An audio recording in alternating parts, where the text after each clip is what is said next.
Here at Paddy Power, we're the home of the Money Back Special, with some incredible offers every single week. Check out the website or app today. Terms and conditions apply. 18 plus, begambleaware.org.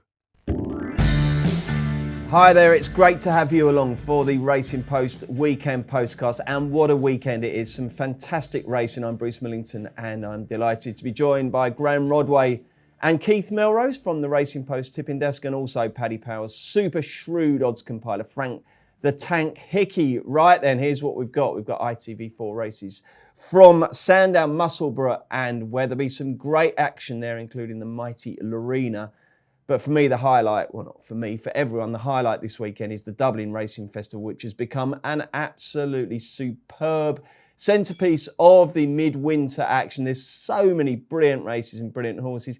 It's disappointing that the English horses haven't travelled over, but that really doesn't detract from what are two almighty cards.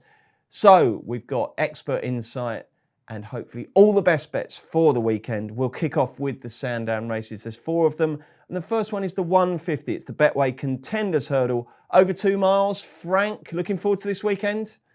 Oh yeah, really excited about it. The cracking weekend. It certainly is. Give us a show and your fancy for the 150. Yeah, Call Me Lord, 8-13, Eldorado, Allen, 9-4, Keldestan, 6-1, 20-1 Zambella, and we're 100-1 Bar. Look, looks a match to me between Call Me Lord and Eldorado Allen. Call Me Lord loves heavy ground, loves Sandown. He's 3 from 5. He's only been beaten in the Imperial Cup twice off marks 152 and 160, but he ran really well on both occasions. But I'm just going to take a little bit of a chance on Eldorado Allen. I kind of fancy them for the Betfair Hurdle. I think it's significant. They're sidestepping that. Have a crack at this. Maybe just to see if they're capable of beating a champion hurdle type horse. He was very impressive last year when he won his hurdles debut for the Tizzards. The race worked out well. The second's rate 133, the third 133, the fourth 135, the fifth rate 139, the sixth rate 133, and he beat them all very, very easily. He obviously unseated at Aintree in the second start from badly hampered, was off the track for a year, had a highly encouraging return at Sandown when just beaten by Mill Green, who was unexposed enough. But for a first run after a year off the track, that was a cracker. He's been raised £7 to 152. He's getting 6 off Call Me Lord. I think there's a bit of improvement to come from him. I just think the prices he's worth chancing. G-Rod, do you see this as a match? Yeah, it certainly looks like a match. I just thought there was something funny about that race at Sandown last time. Now, don't get me wrong, the right horses did come to the fore in the end. But as they were coming towards the second last, Totterdown had gone off at 1,000,000 miles an hour and had sort of broken the race apart, really. And Eldorado Allen and Mill Green, for a second you were thinking, are they going to pick this horse up? Because they were hard at it from a long, long way out. And really Totterdown just stopped. And I thought the other two kind of plodded on. And I was a little bit disappointed that Eldorado Allen didn't go on and win the race. You know what I mean? He jumped the last in front. Now, obviously, maybe I'm being a bit harsh on him. As Frank's already said, he was a long, long time off the course, and maybe he did just need it. But he's coming in here against a real top hurdler, isn't he, in Call Me Lord, and not only a top hurdler, but a top hurdler around Sandown. And several of his best efforts have come at this track, as Frank has already said. And I think he'll be too good for Eldorado Allen. What do you think, Keithy? Yeah, I sort of saw it very similarly to Frank, but actually came down the other side. I thought that Eldorado Allen was one of these sort of testers outside off stump that you get, and you'd be better leaving him alone because he could catch you out. Now, Call Me Lord is only £5 clear, I think, on adjusted Racing Post ratings because of the weight he has to give. But that reflects it was a steadily run race a little bit at Cheltenham last time. This horse actually has the best form at Sandown, even considering Eldorado Allen's form round here. You know, those Imperial Cup efforts are the best form on offer at the track. He can do it when the pace is steady. He can do it over further than this. So I just think picking holes in him is probably a bit of a fool's errand, and that I'd be leaving Eldorado Allen alone for all. He is a bit of a tempter, having run so well after so long off. So 2 votes for Call Me Lord and 1 for Eldorado Allen. Great. The Grade 1 action at Sandown comes at 2.25. The Betway Scilly Isles Novice Chase. And there was a buzz on Twitter this morning when pictures of Willie Mullins' van were spotted inside the M25. It meant that Laurina was definitely going to run, and she's here despite the fact that Willie is busy at Leopardstown all weekend. See, British trainers, if he can send some over here, you can send some over there. But anyway, more for you. Willie Mullins has the favourite. How short is Laurina right now, Frank? Yeah, she's 6-4. Good Boy Bobby 7-2. It defeat 11-2. Grandson C and Midnight Shadow are 15-2. Vision to Flow 8-1 and 33's Bar. And we are offering 3 places for each way betting here as well. Lovely stuff. G-Rod, will it be a mission that will be accomplished here, do you think?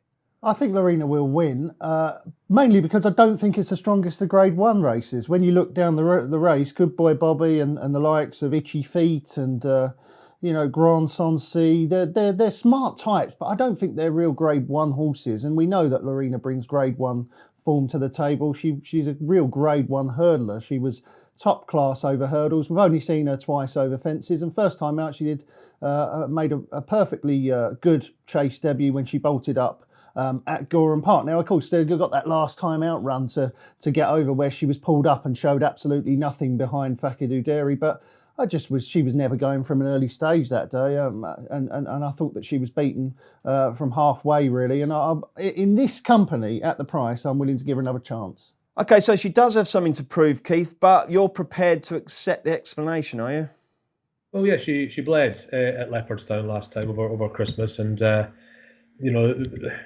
does give you something of an excuse. She is almost certainly the class act in the race, but I think to take a horse that jumped like she did last time, now considering she is at Sandown, and bled last time, and it was only 37 days ago, I think there's got a lot. If you want to take her on, yes, G-Rod's right. There isn't an obvious Grade 1 horse in this race. You've got a lot of 155 horses as opposed to, say, a 160 or a 165 horse. But you have loads and loads of horses at that level running for you. You've got Good Boy Bobby, who we'll come back to. Itchy Feet was, third in the Supreme last year. Grand Sonse, once he settles down, he'll easily be a 150-plus novice chaser. Midnight Shadow, obviously, was slightly fortunate in winning the Dipper, but is nonetheless a Grade 2 winner who has shown some other good form since in his time over fences. So opposing Laurina gives you a lot running for you on your side, and the one that I would actually be backing is Good Boy Bobby. I've been very impressed with his 3 runs over fences. The first time he was just beaten by Brewing Up a Storm, who I think is a live Arkle contender. I agree with Tom Siegel on that one. Then he beat Ravenhill Road, who of course has stepped up in handicap since and is a smart handicapper now. And then last time he was second to Mr. Fisher. And when we're talking off air, I was a little bit disappointed with Good Boy Bobby and how he lost to Mr. Fisher there. But I think subsequent events have shown us that Mr. Fisher is just taken off for switching to fences. He showed a much more aptitude for the trip at Doncaster last week than I thought he would. He's obviously just a horse that's thrived over fences. So Good Boy Bobby's form gets stronger by the week. And also he's a sort of horse that really attacks his fences, which can really hold you in good stead around Sandown and just put the pressure on some of these others in behind him. So I think he is a really solid option to take on Laurina. And I've gone, Jim. Like when it comes down to horses like Laurina, for example, like this, it really just comes down to price, doesn't it? If you're sitting there and you're being asked to take around the even money mark about Laurina after she bled last time and after such a poor effort, then you would sit there and sort of turn your nose up a little bit at that, wouldn't you? But I've got a feeling that people are going to look at this race in the same way that Keith has. They're going to go, I couldn't possibly back Laurina after such an awful run last time. And I think that as a result, she might drift out to what might be a tempting price. I reckon we might see somewhere in the region of 2-1, 9-4, which about a proven Grade 1 performer in a race like this. That's what I'm hoping for anyway. Okay, and Keith, with 3 places and 7 runners, could you get involved each way at 7-2, do you think? Potentially. I mean, yeah, if I suspect Good Boy Bobby is definitely going to run a big race, and if any horse is going to beat him, it would be Laurina if she turns up again and shows her best. So yeah, it's not a bad angle at all, that one. In a race like this, I think my inclination would just be to go for it. Especially, I think I can see what G-Rod's saying about Laurina and the price she might go off. I mean, they also sent her off 5-2 for a champion hurdle. So she's a horse that people tend to get behind, and so it can go either way with this one. Yes, the last run is a little bit dubious. In fact, it's very dubious. But her overall profile, her overall name is very, very strong and a lot stronger. I mean, name recognition often comes into these big Saturday Grade 1s, especially with novices, because as Graeme sort of points out, it's hard to see, none of these other horses are recognisable Grade 1 names. You've got the Supreme Third, and that's about the highest and most recognisable horse besides. So you might be right that she drifts, but I think I would neither be surprised if she got absolutely punted into on the day. So yeah, if you want to back Laurina, I think you maybe want to wait a little.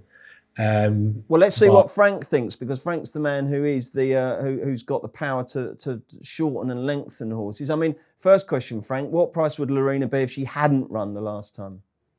Oh, she'd probably be odds on, wouldn't she? Well, but she definitely would, wouldn't she? Yeah, she would. But she's not a horse I like that much, to be honest. Like I know Graham's saying she's proven Grade 1, but the only Grade 1 she won was at Fairy House against Mayors, and that race was not the highest standard. Like twice she's come up against geldings in Grade 1, she's finished fourth, beating half the track in the champion hurdle, and she's been pulled up because she's bled at Leopardstown. I definitely question how good she actually is. Like you see the rating there for hurdles of 159. I wouldn't think she's definitely run to that. Even when you go back to last year when she beat Stormy Ireland, like Stormy Ireland's a different horse now because she's actually learned to settle. She wasn't settling a year ago. So like she's definitely improved since then. And while she's up around the 150s now, I don't think you can say, oh, Laurina beat her 6 lengths last year and Stormy Ireland's rated 152 or 3 now. So therefore she is 159. Like at the prices, I'd definitely be against her. The one thing in her favour will be, I think the testing ground would help her. I think she needs a good bit of cut to be at her best. But I'd echo what Keith said there. I'd definitely be on the side of Goodbye Bobby. His form looks strong to me. I'd agree that Brewing Up a Storm is a live contender for the Arkle. I'd really like him for that. Goodbye Bobby gave him a right scare at Carlisle that day. He's won against Ravenhill Road. He was conceding £5 to Mr. Fisher the last day. Mr. Fisher's the shortest of the UK runners in the Marsh Chase, and probably short enough too for the Arkle. So I think it's really solid form. And if there's any kind of kink in Laurina at all, I think that Goodbye Bobby will be the one to beat her. Will G-Rod get his 2-1 Laurina, do you think, Frank? Well, I'm pricing the race. If he was getting it off me, he probably would, but getting it off the other lads, he probably might not. Just one last point with Laurina, and I don't know what the lads think, but like Keith was saying, you know, she could easily get punted in really, really strongly. Now, when punters see that, and they see that, oh, Laurina's very strong, she's gone 6-4, she's now 4-5, they automatically go, oh, she must be right back to her best. And for a lot of punters, they would actually go the other way. That would make them a lot more confident about Laurina. No question. Whereas the way I would look at it is that I probably wouldn't want to take odds on about it, even if they absolutely smashed her. You know, I would kind of rather err on the side of her drifting a little bit and taking the bigger price. But there'll be loads of punters, if the money comes in, who want to pour into her. Yeah, it's going to be very interesting, that race in the 10 minutes beforehand, as well as what happens in the race itself. Let's move on to the 3 o'clock at Sandown. It's the Betway Heroes Handicap Hurdle, 2 miles, 7.5 furlongs, competitive, Frank. Yeah, very competitive, and we're 5 places here to give you a better chance on the wayside. But Golan Fortune 6-1, along with Ask Ben and Big Shark. Bold Plan is 7-1, along with Ask Dylan. Limited Reserve is 8-1, and we're 12-1 bar. Keith, have you got this one all sorted? Absolutely not. This is the one race I had probably the least opinion on for the whole day. I love the way Go Whatever won over course and distance last time. That was really, really gutsy. But you know, he's now up in a stronger race. And if you asked me to have a bet in it, it would be him each way, because just the way he goes about things is very admirable. But it's not a race that really excited me for a bet. Okay, Frank, do you have any more confidence than Keith? He's let that one go through to the wicket keeper. Yeah, I think Bold Plan's the most solid of the top ones. He was unlucky to fall early at Ascot when he was heavily punted again. But the one I'm going to take a chance on here is Remastered David Pipe. Very useful bumper horse. He absolutely bolted up at Chepstow his first start for David Pipe after switching from Ireland, beating Cateson very easy on bad ground at Chepstow. He won first time up over hurdles again on bad ground. Kind of disappointed a little bit. There was signs of life the last day at Chepstow when he was just beaten by Potter's Corner. Over 3 miles on soft ground. Like Potter's Corner is obviously Frank the Farm winning the Welsh National. The 4th Supreme Escape has gone and won at Donny since. Remash has gone up a few pounds, but the key here is had a wind up, and David Pipe as well is in decent enough form. He's had 5 winners in the past 2 weeks. I just think this horse has shown potential that he could rate in the mid 140s at least at some stage if he gets his act together. And if the wind up's done the trick, I think he's a very fair price at around 12-14-1. G-Rod, you tipped Bold Plan when he unshipped at Ascot, didn't you? Much to our chagrin. Yes, yeah. It can be a frustrating game sometimes, can't it? I quite fancy one quite strongly here called Big Shark. Now, I think this will go off favourite. a very lightly raced, improving hurdler, has won 1 point to point and run 3 times over hurdles, each time making good progress. And last time out, just being brushed aside late on by what's called Flash Jack. Flash Jack is a real tough, genuine, hardened handicapper, and Big Shark was having just his 3rd run under rules and his 4th run overall. And he did remarkably well to put it up to Flash Jack as he was coming to the last. He really fought back on the inside round. Flash Jack was almost sort of leaning into him a little bit and squeezing him up against that rail. And those two had... Did he snatch victory from the jaws of defeat? I was waiting for a line like that to come. But back in third and 4th was Cool Cody and Silver Eclipse. Cool Cody reopposes here, and I don't see it as he can reverse the form with Big Shark, because Big Shark's so lightly raced and improving.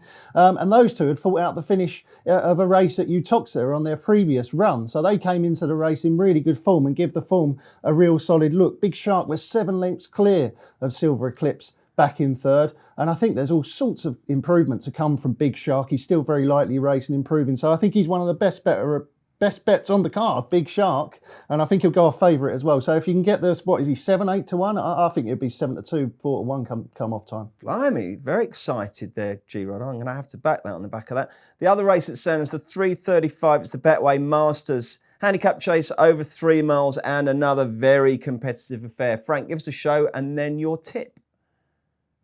Yeah, we're 4 places here as well instead of 3, but Classic Ben is 5-1, Dragon Desperval 11-2, Deisha Abba and Cloudy Glen are 7-1, Mr. Malarkey 15-2, and we're 9-1 Bar. I'm going to take a chance on Le Rocher for Nick Williams. It's 10-year-old now. He's been on the go a long time. He was running in France as a 3-year-old over hurdles. Was very good as a juvenile. Probably would have been off relatively short for the Triumph when he missed it through injury. Was off for a bit of time. He's rated in like the high 130s, the mid 140s most of his career. Soft ground is the key to him. Like, he can't have it testing enough. He's going to get that tomorrow. The step up 3 miles again. He ran really well at Wincanton the last day over 2.5 when just touched off by Gala Ball after an absence. And as long as it doesn't bounce there, I think he should go well. And he's a double figure price, so I'll take a fancy play on him. G-Rod, who's your selection going to be, mate? Yeah, a bit trickier this one. I was going to take a chance on Ars de May or Ars de May, whatever you call it, one of those French names that you love. Last time out was quite well punted, went off 6-4 favourite Wincanton to bounce back to form. Didn't win that race, finished 3rd, but was only beaten a length over 2.5 miles, staying on quite strongly towards the finish. And it was a real bounce back to form, a lot better than he'd showed on his previous 2 outings. And his last win came over 3 mile 2 furlongs, so that 2 mile 4 around Wincanton would have been plenty sharp enough for him. So we're going back up to 3 miles here at Sandown with an uphill finish, and Paul Nicholls is fitting some cheek pieces. They might just spark him back to form. Okay. Don't need you taking the piss out of my French name piece, by the way. You mentioned name recognition with Laurina, Keith. There is something in this, mate. Who'd you fancy at Sandown in the 3:35? I'm going to annoy you with another French name now.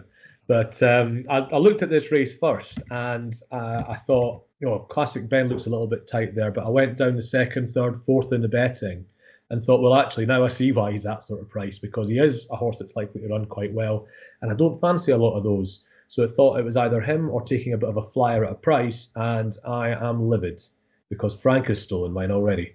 I fancy the Rocher as well.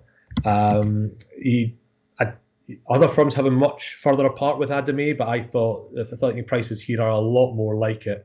I assume it's because of unproven stamina that he's not a lot shorter, but he's almost certainly better handicapped than Adame, and he's entitled to come on for that run where he finished in front of him.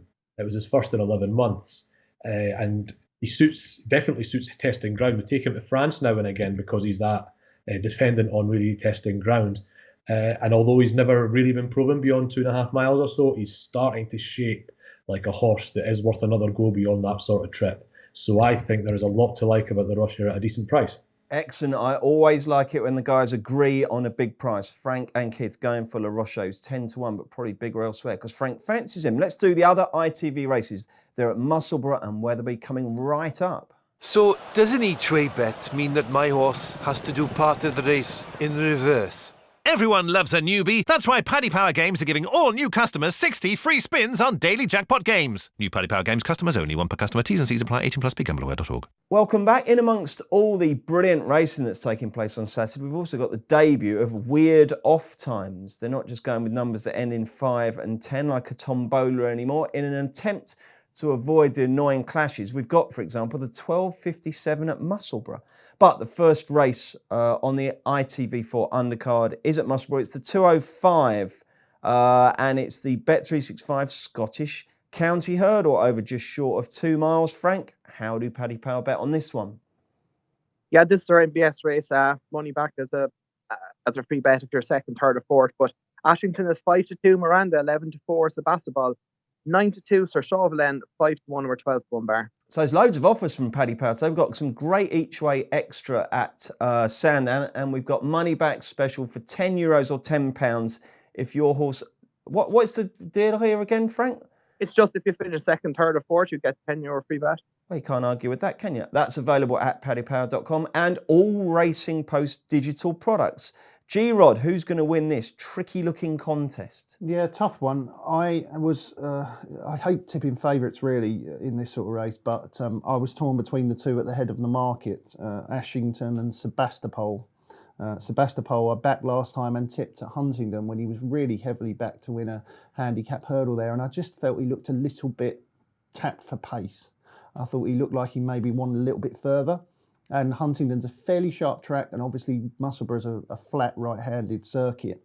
I just wonder if he'll have the pace for this, whereas I know that Ashington will have the pace for this, as he ran at the course and distance last time, and he powered through the race, and he looked like he was going to win by a mile. He was hard on the steel coming to the second last, and he just ran out of puff for one reason or another and got outstayed by Sir Chauvelin and somebody else that I can't remember the name of. Might even be running this.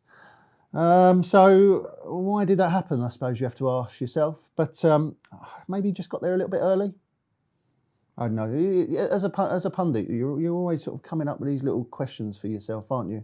And you can't always answer them. And I don't really have an answer to this one. But I am starting to sit there and just think, I just sat there and I watched. We're on air. We're actually recording it. You're sort of thinking out loud. Yeah, I'm asking myself these questions on air, I know. But I'm just sort of sitting there and I'm going, why did this horse not go on and win? And I don't know, but just the way he travelled through the race is enough to convince me that he might be able to go on and win it here if he finishes off the race better than he did last time. And I don't know why he didn't finish it off better last time, but I hope he does do it better this time. Okay, after that very concise summary from G-Rod, Keith, what do you make of this race? Yeah, I'm going to do the twiddle my moustache like Poirot because I'm going to put G-Rod out of his misery. I think I know what might have happened that day on New Year's Day. It's a bit of folklore at Musselburgh that they don't come back on the hurdles track, and once folklore becomes so well set, sometimes the jockeys will test it to destruction. And I think that's exactly what happened on New Year's Day. I think certainly the leaders went too quick. Brian Hughes knows better than anybody you need to be on the speed at Musselburgh turning into that straight. And he got there with Ashington. And he just got there too soon and ended up being outstayed by Sir Chauvelin, who came from a different postcode, came from somewhere near Dunbar. And by Podrick Blue Book, I think the stablemate of Ashington was also the one that finished second. Ashington's much more progressive, quite unexposed. And assuming that Hughes is once bitten, twice shy with what happened on New Year's Day, I very much agree with G-Rod's assessment that I think he is quite comfortably the likeliest winner of this race. So the myth became self-fulfilling. Does that make you even more confident, G-Rod?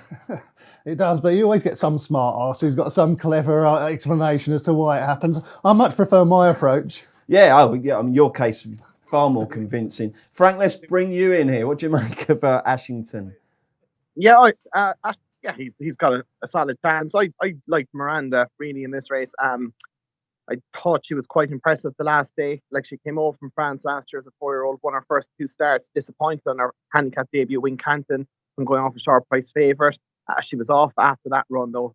She picked up some sort of small injury. Reappeared at Sandown when she badly needed the run, but that was a strange race. That was the one where Trotterdown got about a 15 or 20 length start and literally nothing got into the race at all. But at Kempton the last day, she was very impressive. She beat Elusive Bell very easily. Elusive Bell had finished second to Epitone in the jury field, and prior to that, Third that day was Eddie Maurice, who's gone and won at Newbury since. She's gone up £9, but she's only a 5-year-old, so she could definitely be progressive. And Paul Nichols has a very good strike rate up in Musselburgh. He's 12 and 34 in the last 5 years, 35%. I just thought she's young, she's progressive, she's open to more improvement, and I think she'd probably be the one to beat. In between the 2:12 and the 3:23 at Weatherby, blimey, that's weird, is the 2:45, which is the William Hill Towton Novices Chase, just the 6 runners over 3 miles. We don't have prices right now, but let's get some tips. Keith, you go first. I thought that Dominateur stood out a mile in this race. New Tide's form is hard to get excited about. I don't think either of his rivals truly turned up last time for one reason or another. And I think Ardleven has had his chances at this level, needs to find his level that's a little bit lower. Boldmere is arguably the main danger, but I think that Dominateur is just a horse that's going to stay all day. I was saying off air, this horse is going to go off 15-2 for the Welsh National in about 10 months' time.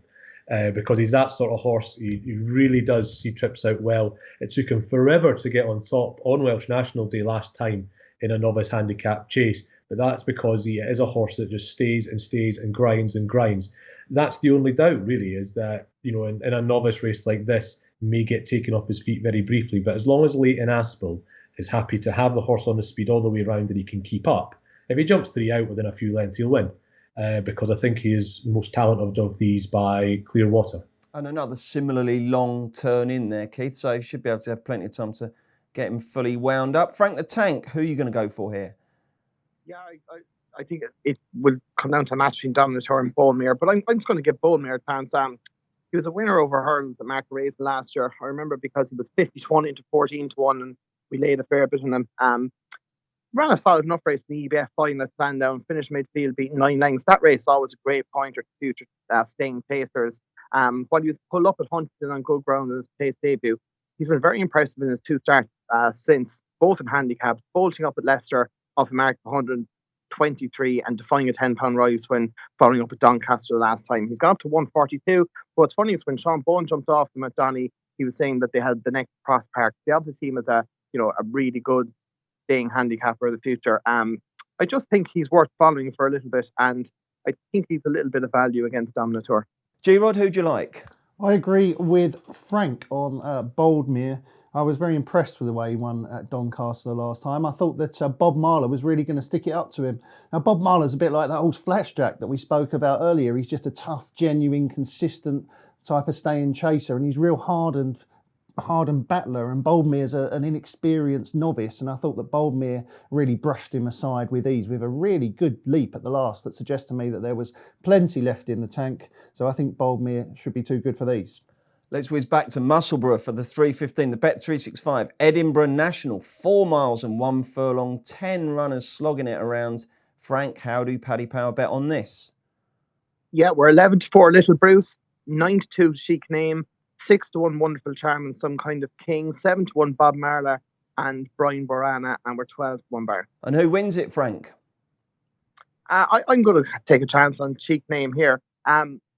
He's won for the last 3 seasons in the spring, all around March, end of February, start of March. So it might be a little bit early for him, but he's won off March 122, 126, and last year at Newbury off 125.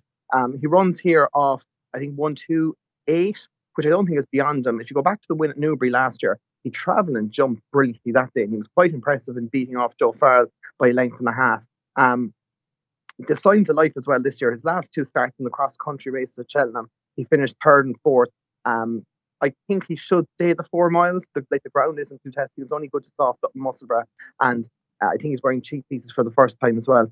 So I think there's a big race in him at some stage. He's only 8, so he should be just developing now for a real, extreme test of stamina, and I just think he's worth siding with here. G-Rod, Edinburgh National, who's your selection? Arthur's Gift. Run really well at Bangor 2 starts ago, stayed on strongly, and I thought looked in need of a stiffer test of stamina. So then they went straight in and had a go at the Coral Welsh Grand National over Christmas, and it was obviously flying a bit too high. But Arthur's Gift ran quite well in midfield in 7th. Stayed on quite nicely in what was obviously attritional conditions. I think this is a bit easier than that Welsh Grand National. The drop-in class could suit, and we've got Jordan Naylor on board claiming £5. He's decent value for the allowance. Keith? I was very rare I don't get excited about one of these real marathon staying chases, and this was one where maybe was the case, but the one whose price I thought was wrong, funnily enough, was Arthur's Gift. I agree with Gerard. I thought at Bangor he shaped like he would stay forever, and he's had 2 goes at marathon trips, and neither have really backed it up, but they've been in the Midlands National and the Welsh National, and he drowned a little bit in the Midlands National, to be honest. It was really, really testing that day. And then I thought he ran perfectly well in the Welsh National. He was just flying that bit too high. This is loads easier than that sort of race. Most of his form's on heavy. I think that's a function of how much stamina he's got. I'm more worried about the track, but at 12-1, it's more than legislated for. Fantastic, excellent stuff. Let's see who the lads fancy elsewhere on Saturday. G-Rod, what have you got for us? Yeah, so there's a decent card at Lingfield, a 110 Reflector. This one's dropped back to a mark £12 lower than for his last win. He was well back last time out at Wolverhampton. I think maybe they thought he was going to come back to form, and he just blew the start completely. He tried to anticipate it, hit the gate, and it all went wrong. So you can put a line through that run. I think he's worth another chance. Reflector, 110 at Lingfield. Sandown, 115, Joke Dancer, stayed on really strongly last time over 2.5. I can see this track suiting him nicely. I can see him coming home well on the uphill finish. That's Joke Dancer. Sandown, 410, an interesting race. That's quite a good race for future winners, really. Threw up quite a few last year, and I've got a nice horse in here called Ambient Hill for Colin Tizard, lightly raced, being brought along slowly, and Tizard won a similar sort of race with a smart type called Copperhead last season. That's a top-class chaser in the making, and I think Ambient Hill could be the same. Keith, you're a time expert, aren't you? What do you make of G-Rod sectionals? Sometimes like that, he's rat-a-tat-tat, he's like Quentin Tarantino firing off, and then other times he just slows down to virtual halt. He's extraordinary, isn't he? Love a bit of change of pace in a man's delivery. Not a time expert though, Bruce. I dabble. I just dabble. Well, he's come across as pretty convincing to me in your Friday column. What have you got for us, Keith? I've only got one away bet, and it's a momentous bet for me because it's my first bet at a hooky time. I'm having a bet in the 131 at Musselburgh. It made my teeth itch seeing those times. I'm sure I'll get used to it, but just seeing them set me off a little bit. Benny's Secret, I think, is a bit of a plot ahoy. He's got a lot of form around Musselburgh. In December, he was second to Espoir de Loire here. That horse is going to be very progressive later on in the season. And then last time on New Year's Day, he was fourth in Shanway Milan's race. One was 2.5, one was 3 miles. Now it's 2.6. It could be a bit of a sweet spot for him. And I think he's very much been aimed at this veteran conditional riders race. Doubling that fact is that they've put Bruce Lynn on, who's a bit of a talking conditional up in the north. So I think Benny's Secret has been plotted up for this one. Okay, I mean, these race times are all well and good, but if the tracks are still going to continue their laissez-faire attitude to the race time, it doesn't really matter what number it begins with. Hopefully, they will heed the fact that it is very important on busy days to get races off to time. Frank, what do you fancy? I have nothing else elsewhere, Bruce. Okay, well, let's do the naps and then we'll get stuck into that fantastic weekend at Dublin. This will not be beaten. Frank Hickey, what's your nap? At 3 o'clock Sandown, remastered. G-Rod? I was going to say Big Shark, 3 o'clock Sandown, but seeing as Frank has obviously gone for remastered, then I will say Ars de May, 3:35 at Sandown. And Keith? Dominateur in the 2:45 at Weatherby. Thank you, gents. It's Dublin Racing Festival all the way next. Check out Paddy's Rewards Club. Simply place 5 bets of £10 or more across any sport in a week, and you'll get a free £10 bet then next week. T&Cs apply. 18+. BeGambleAware.org. Welcome back to the Racing Post Weekend Postcast. It's Bruce Millington, Graeme Rodway, Keith Melrose and Paddy Powers, Frank the Tank Hickey.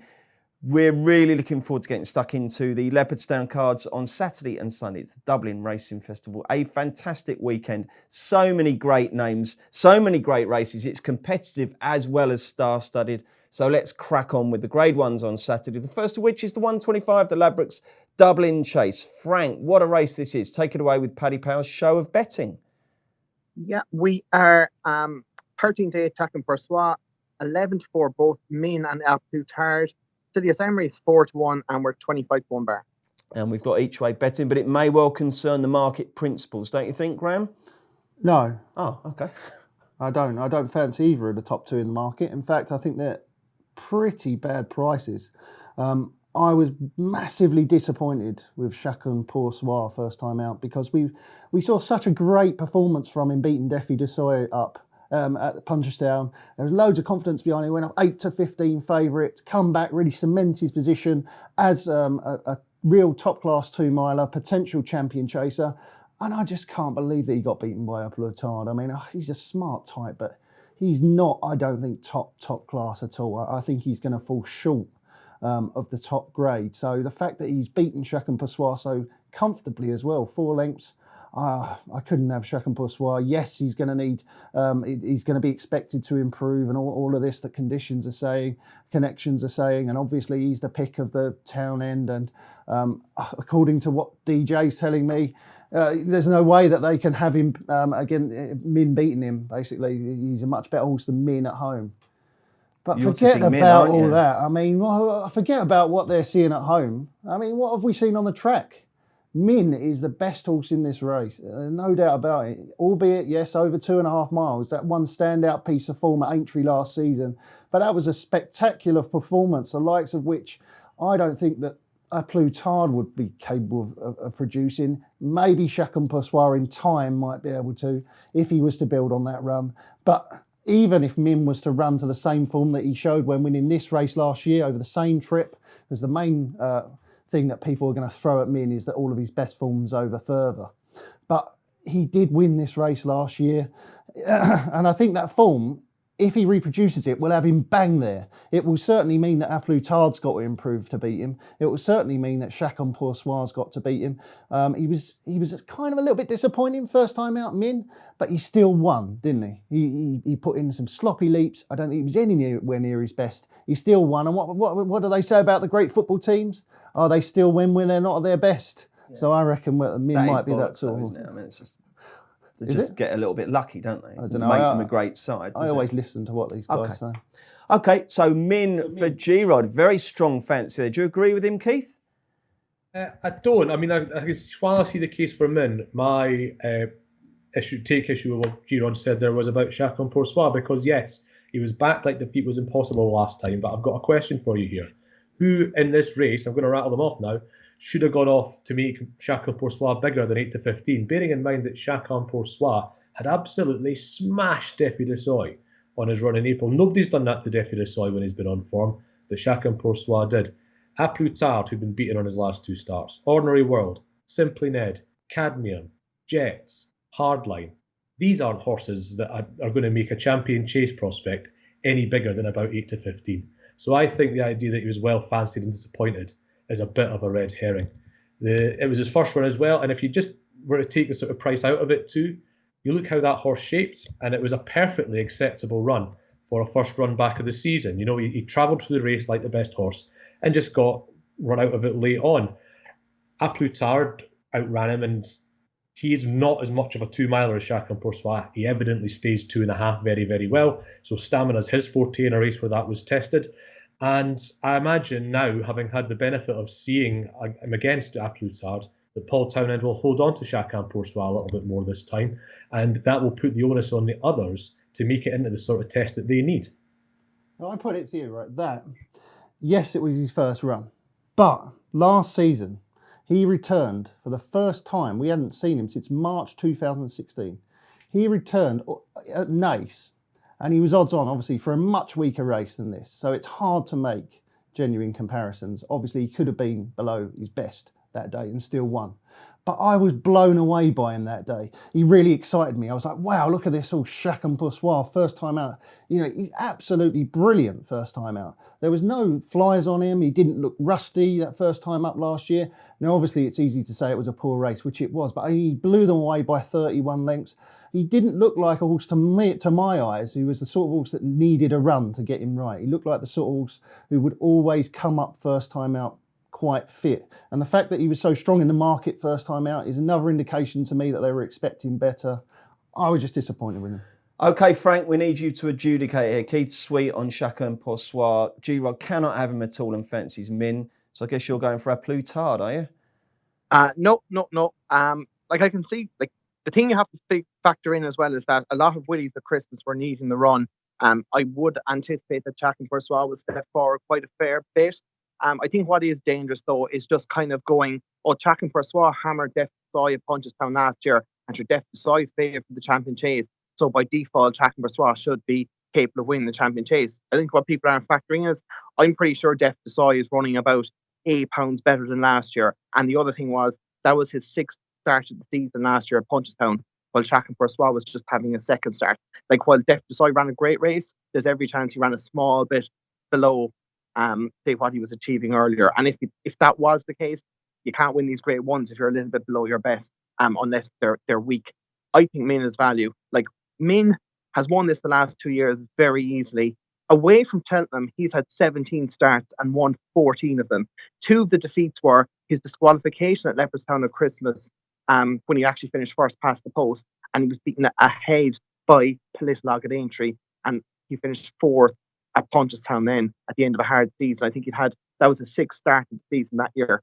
So, like, away from Cheltenham, this horse is absolutely top class.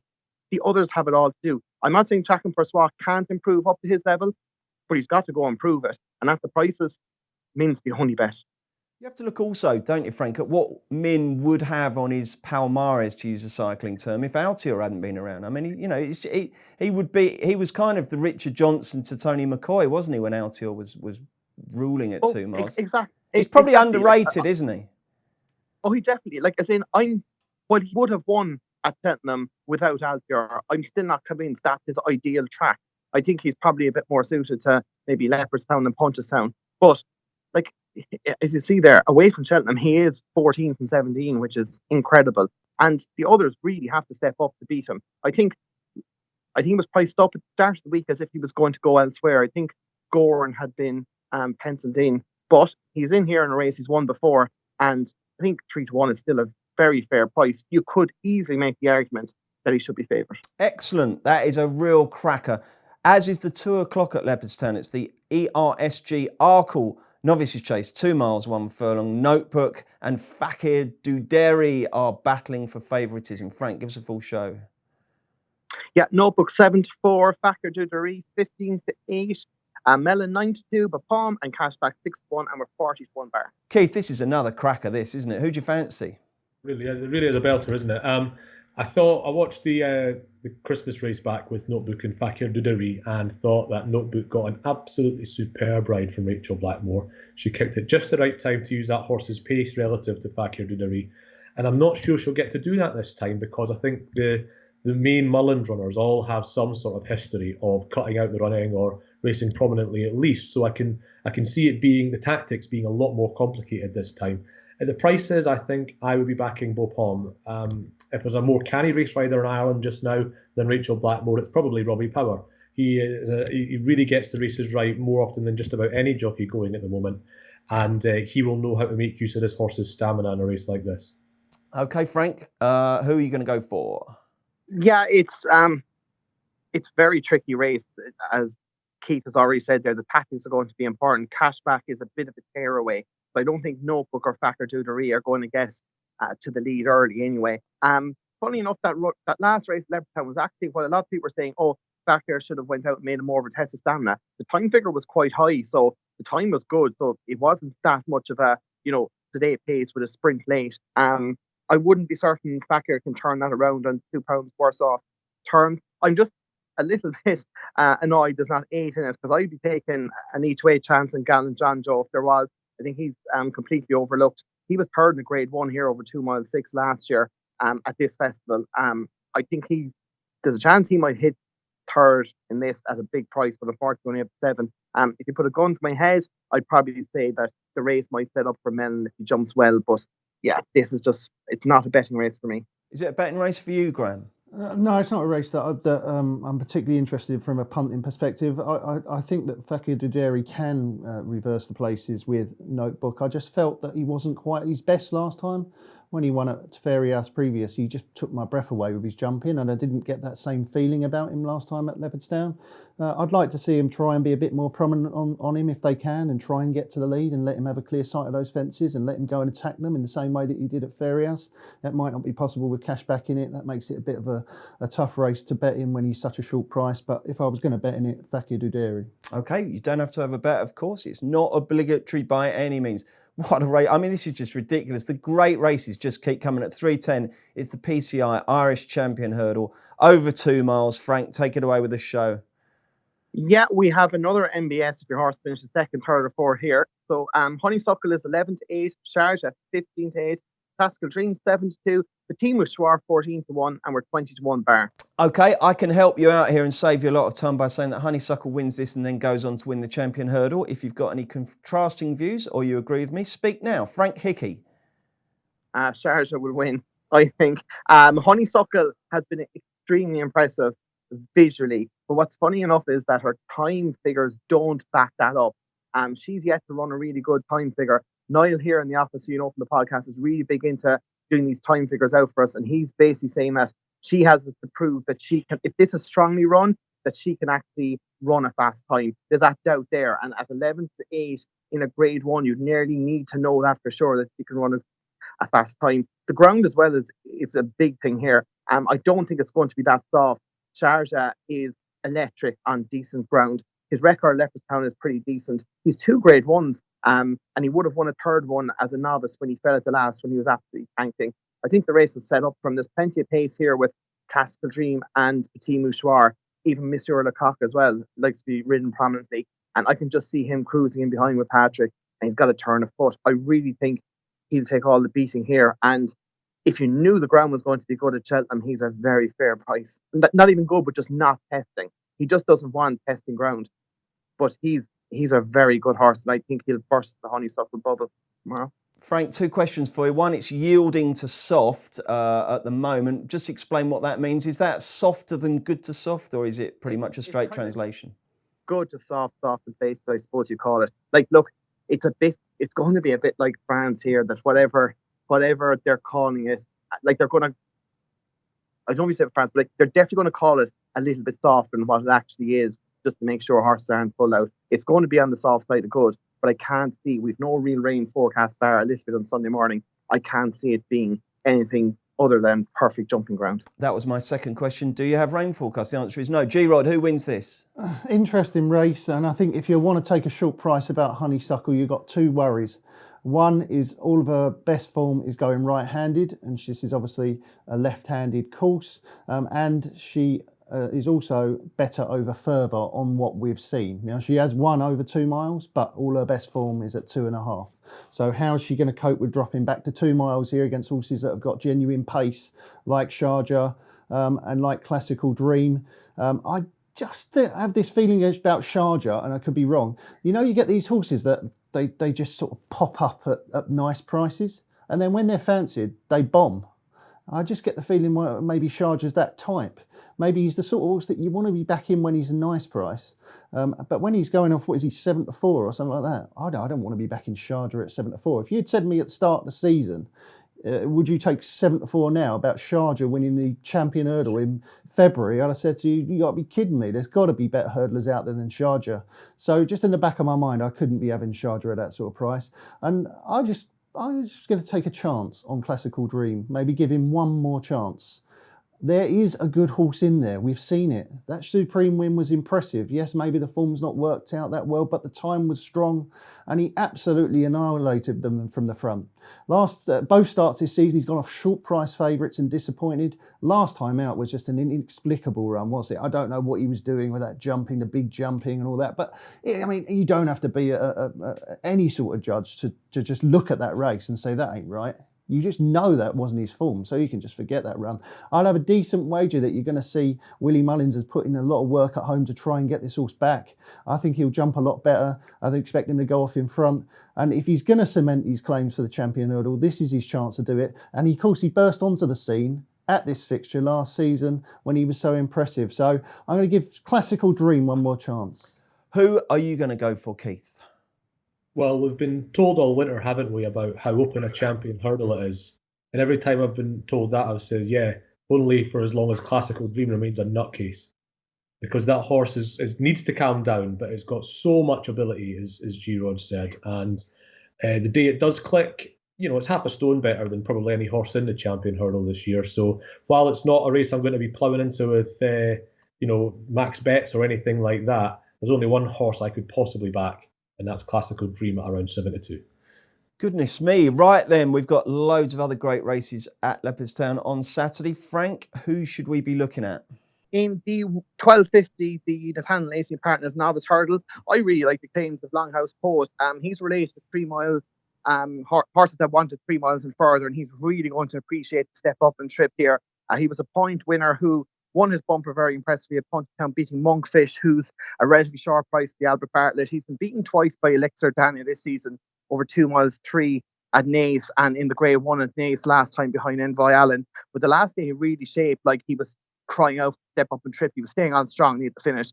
The step up to 2 miles 6 is going to be ideal for him. I think he's going to give you a big run for your money there. In the Ladbroke Hurdle at 3:45, I think Unaccepted is extremely well handicapped here. He was impressive on his first start for Willie, winning easily. The second, Jason the Middleton's come out and won a maiden hurdle at Limerick. He then went to Limerick on really bad ground at Christmas, over 2.5 miles, hated it. Was beaten a long way, but that's not his running at all. I think he's going to take an awful lot of beating. I'd also say that the Mouse Doctor at a big price could hit the frame there. There's 6 places we are in that race. Tony Martin's had a horse hit the frame in this race most years in the last 9. Just quickly on that, with Unaccepted, he's 3-1. Is that very much in anticipation of money, or have you had money already for him? Oh no, we've laid him already. I wouldn't be surprised if he goes off very short for such a competitive handicap hurdle. He just, I still wouldn't be surprised if he ended up being a horse capable of running a big race in a Supreme. That's how good he could be. And the other one I like then is Bazio in the 2 mile handicap chase.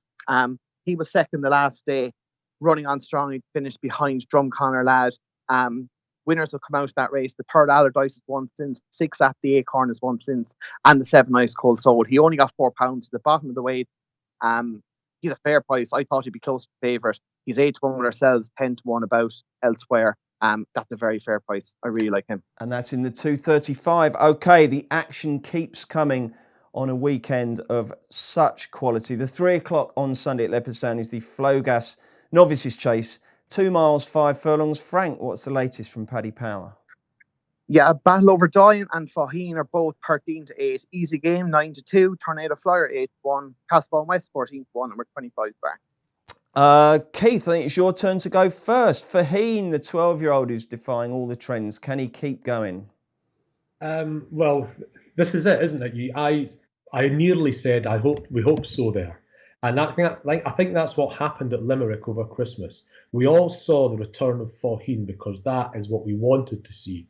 What we were probably actually seeing was the mask being ripped off Sam Crow. That's a horse that has always gone through races and won big races on the bridle, got a proper engine, but it's probably got a hole in it. And I think we saw that when Faheen put it up to him at Limerick. So as much as we love this idea of 12-year-old Faheen coming back and taking it to all and bucking all the trends, he's bucking the trends partly because he's Faheen. He's the best hurdler since Istabrack, but also because I think we want to see it a little bit. And for that reason, I would be siding with Battle Over Doyen in this one. He's always looked a chaser, and he's always, away from Cheltenham, he's looked like a really, really good horse. And yes, it was 3 miles that he won his Grade 1 over at Christmas, but they finished very fast in that race. I think it was 108% they finished at, which shows that this is a horse that can handle going that bit quicker than 3 miles demands. So assuming that Davy Russell doesn't let Paul Townend get it all his own way on Faheen, because that's a possibility. What's Townend going to do if he gets to the front? He's not going to go heading off. He's going to try and make it nice and tactical. He's sitting on a former champion hurdle winner. So as long as Davy Russell doesn't let him get away with that, I would be very much with Battle Over Doyen. Okay, Frank, who are you going to be with? Yeah, I thought this was a very tricky race. I'd agree with Pete.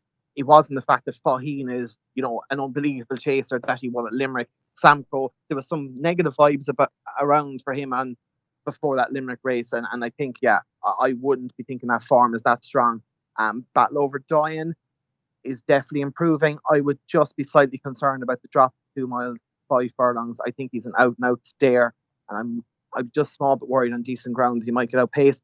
I took a chance on one last night each way, and that's Tornado Flyer for Willie as well. Now, this horse he's not been a convincing chaser so far, but they've tried him over 2 miles the last twice, and that's just not his trip. It's too short. He looked really uncomfortable. He still managed to win at Navan despite, being under obvious pressure the whole way around. And then he was just found out the last day. I think the step up to 2.5 is really going to suit him. Like, if you go back to this horse's bumper form, he was third in the champion bumper and won the Greywood Punchestown bumper. Again, won his maiden hurdle last year before disappointing at Naas. Was obviously had an issue there because we didn't see him against the Punchestown, but he ran a fair race in fourth behind Reserve Tank, considering he'd been off over 3 months. I just think at the prices and the step up and trip really going to suit him. I thought he was worth taking a flyer on now in this field. Okay, no room for sentiment with Keith or Frank there, G. Rod, what about you? Can you have the machine here? Well, yeah, I'm going to put the opposite argument. I'm going to suggest to you that maybe Sam Crow was on his way back to form because I like Fakir Duderi, and he was travelling all over Fakir Duderi's at Ferias when he fell, and Sam Crow looked as though he was going to absolutely hammer him. And had he gone on to hammer him, then we might be arguing something different here. We might be saying maybe Forheen has beaten the real Sam Crow last time out. And I thought Sam Crow went through that race really well, and Forheen just swatted him aside as he did with all those top-class hurdlers all those years ago, rolling back the years, really. And obviously, over time, if you'd back 12-year-olds at 6-4 in Grade 1s, yes, you'd be miles down. But how many were this good? How many were Forheen good? The machine, as he was called in his peak. I think he was an absolutely superb run last time out at Limerick. And it's laughable to me, the idea that a horse like Battle Over Doyen would have the speed to cope with a horse quite as good as Forheen, even at 12. So Forheen for me. And funnily enough, I think the fact that he's kind of 6-4 chance, his age is still factored into the price, because if Forheen was 9 or 10, I think we'd be looking at 2-5. Okay. Big shout out to George on Twitter, who came out with that superb headline, Is Age Against the Machine? That was very clever. We'll definitely be nicking that one. Keith, does G-Rod report into you these days in your role as betting editor? He does, yeah. He does. How do you feel about him referring to your tip as laughable? No, I think the idea that Forheen's got more speed is not laughable. Certainly, Forheen having had more speed is not laughable. Remember, he ran in the Steers Hurdle last year. Okay. There's a tacit admission that Forheen is not as fast as he was. So yes, G-Rod, if he's put up a little bit of a straw man and said Forheen at his fastest, it's laughable that Battle Over Doyen is faster. That's correct, but I think he's still talking about the old Forheen. We've got to assess the current Forheen. We shall find out. We shall also find out at 3:30 who is going to be crowned Paddy Power Irish Gold Cup champion. Two clear at the head of affairs. Frank, latest betting. Yeah, again, we're money back second, third and fourth here. Deltwork and Kenboy can't be split at the moment. They're both 13-8, presenting firstly 7-2, Chris's Dream 6-1, Bell's Hill 14-1, and we're 20-1 bar. Nice each way shapes. This race with 9 runners. Who's going to win, Frank? Kenboy, pretty certain he's going to win. I thought he ran really well at Chris, considering he badly needed it. He wasn't beaten that far at all. He's got the best form in the race here by a long, long way. His runs at Aintree and Punchestown last year were massive altogether. Nothing in the race has done anything near that kind of form. The time figures were huge as well. Okay. I just think they have a massive step up to make, and I'm almost certain he's going to win impressively and be a sharp price to the Gold Cup, where I'd be keen to take him on then. Rightio, short and sweet from Frank. Do you agree with him, G-Rod? I do, yeah. I echo every sentiment that Frank just said. I think that Kenboy is the best staying chaser in Britain or Ireland away from Cheltenham. And he was absolutely brilliant when he won this race last year, I think it was. Well, he certainly won, didn't he, at Leopardstown last year, a Grade 1 when he absolutely hosed up. And then he went on to win at Aintree. And yeah, then of course you've got to ask yourself the same question about that you're sort of asking about Chacun Pour Soi, haven't you? You've got to say to yourself, how much in need of the return was Kenboy first time out. But the big difference between Kenboy and Chacun Pour Soi is that Kenboy's already done it. We know he's top class. We know we've seen it 2 or 3 times that he's just better than these. Whereas with Chacun Pour Soi, I don't think we've seen that yet.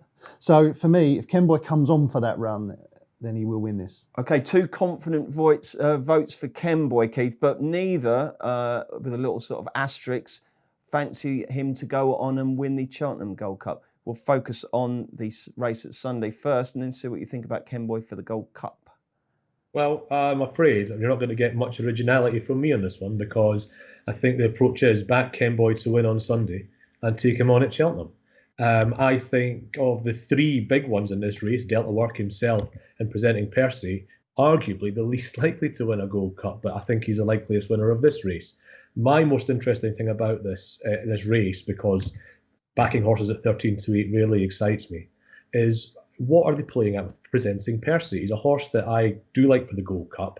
I think if you look back at that race over Christmas and you ask, run that race again, but over 3 Mile 2 at Cheltenham, who's winning it?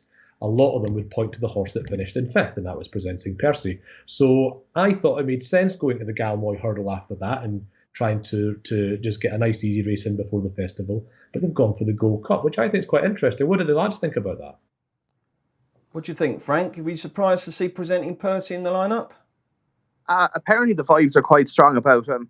But again, Niall was doing our time figures for us there, and he's just basically saying Presenting Percy's never ran a really massive time figure. Yet he's as good as perhaps he's been built up to be. I think if he was mine, I'd be laying him out for the Grand National. I think he wants a trip. I'd be trying to get him dropped 4 or 5 pounds and aim him at that. I just don't think he's good enough to win a race like this or a Gold Cup. Horses that win over 3 Mile 5 rarely record good time figures, to be fair. But he's run over 2.5. He's run over 3, and even when he won the RSA, the time figure wasn't as strong as you would have thought it was going to be, considering he won so impressively. So, yeah, it's just an angle into he has disappointed, and it's explaining why he might have. He stretched him out all over Gloucestershire on a poor time figure. I would expect the race that he got them so strung out to return a good time figure, and the fact it hasn't is arguably to his benefit. No. We'll see. Yeah. We'll let that one. Yeah. We'll let that one ride, guys. But the message from our 3 experts is that Ken Boyd is the bet on Sunday. But don't then, if he does win, rush out and back him for the Cheltenham Gold Cup. Okay, Frank. Loads of other really good races apart from the 2 we've covered on Sunday. What do you fancy? Yeah, we're sure to be extra places in the 12:55, the Mayor's Handicap Hurdle. I'm going to take the chance one right down the bottom. Strange Notions for Charles O'Brien. She has some interesting form. She was 4th to say on the maiden hurdle, beaten only 3 lengths. She's been 3rd, beaten by Carvation and Kingston Girl. Carvation's relatively useful as well. On her last start in the flat and in April, she was just caught in the line in Navan over mile 6 by Venicia, who's rated 70. New Cross is rated 80, was 3rd that day. That was a very strong race for the grade. She was off since until the start of January, when she had 2 quick runs over hurdles. Screamed, get her ready for this race. She's running here off the mark 114. The trainer's relatively sharp. I wouldn't be surprised to see a few quid at the moment. It's about 25-1. I think she's got an each way chance. In the 125, it's not a betting proposition for the race, but Aspire Tower is one to watch. Everyone's on about who will win between Aspire Tower, Goshen, and All Mankind. I'll tell you now, Aspire Tower will beat them out the gap, I think. This is a machine. The last day at Leopardstown, he still has a lot to learn. He did a lot wrong at Leopardstown, but he ran really hard for the first 2/3 of the race. He got to the 3rd last hurdle 8 seconds faster than Mount Leinster did on the same day. Mount Leinster is nearly favoured for a Grade 1 novice hurdle tomorrow. From there, he still managed to stay over nearly 2.5 seconds faster than Mount Leinster without even coming off the bridle, really. If the finishing speed that day was 93%. If he could learn to run like a roughly 100% finishing speed, he's going to record a massive performance at some stage. I'm hoping it'll be at Cheltenham. He really could be the real deal. I also thought that Asterion Delange was maybe worth chancing in the 2 mile novice hurdle, the Grade 1. He was a very impressive winner of a point, beating a horse called Assemble, who's running in the Grade 1 tomorrow. If that horse was getting a race at the moment, it would probably be high 130s or probably even 140. He hammered him, no bother. He was sold for 290 grand in the Cheltenham sales in February 2018. Made his bumper debut at Thurles. That track would have been all against him. Too sharp, too quick. He made hard work of winning that at odds of 1-4. But his hurdles debut at Nice, he was very impressive. More galloping track really suited him. But I'm still not convinced decent ground at Leopardstown would be absolutely ideal. I think he's a horse with loads of ability, and I'm willing to take a chance at him. I'm not convinced by Mount Leinster, and I think ground might be too lively for easy work, dropping back in the trip. And the last one is completely from left field, but in the bumper, look, Big Bad and Beautiful is probably going to be difficult to beat. There's one here called Politesse for Laurina Fowler. Now, anyone who was watching the racing during the week will see that there was a horse that went off 1,000 to 1 on Betfair, won a bumper up and down Royal during the week. That horse was trained by Laurina Fowler. It was extremely impressive, and that wasn't a bad bumper whatsoever. That Elliot horse was favoured that disappointed, supposed to be among its best bump horse. Now, he was disappointing, but the reason I'm bringing up this horse is I'm kind of wondering, a horse with that ability go off 1,000 to 1, how could it go off 1,000? Surely it had shown something to, merit some sort of cash being put in it. But then I was thinking, maybe this horse, Politesse, has been working with it at home and beating out the gap, and that's why the horse that won during the week went off such a price. It's had one start in the bumper already when it was third behind Longhouse Poet and Monkfish. It wasn't beaten far. It was only 6 lengths behind the two of them. They're both grade 1 horses. They were like nice horses like Royal Thief, Foxy Jack, and Mr. Fog Patches behind her that day. She could be a wild price. She could be 40, 50, 66 to 1 come tomorrow evening. And I'm definitely going to have a few quid in her just in case. That is Politesse. Very interesting. Just quickly, lads, if you only had one bet at Leopardstown on the Saturday or the Sunday, who would it be, Graeme? It would probably be Min. Okay, who would yours be, Keith? I'll come back to me. Okay, Frank. You ain't got long, Frank. One I actually completely forgot to mention, in the 4 o'clock on Sunday at the Acorn, this horse was a very impressive winner of a point back in 2018, beat a horse called Kuluni, who's now rated 127 for Ollie Murphy. That horse will be winning handicaps off that mark. In fourth that day was Fiddler on the Roof, who's among the favourites for the Supreme Novice Hurdle.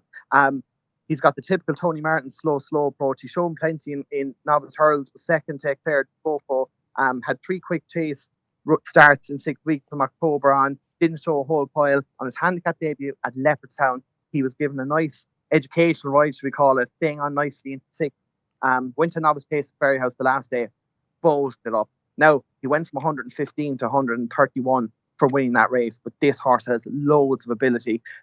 I was kind of thinking he could rack up a bit of a sequence, and if you go back far enough, didn't Tony Martin win the Ultima with Dundira, who started off from a very low mark and progressed rapidly that season? If I remember correctly, I might be wrong, but I thought this horse could be a 145, 150 horse in time, and I think he'll take all the beating in that 4 o'clock. Keith, you owe Frank a beer. He's given you enough time to go through the card there, mate. Who's your nap?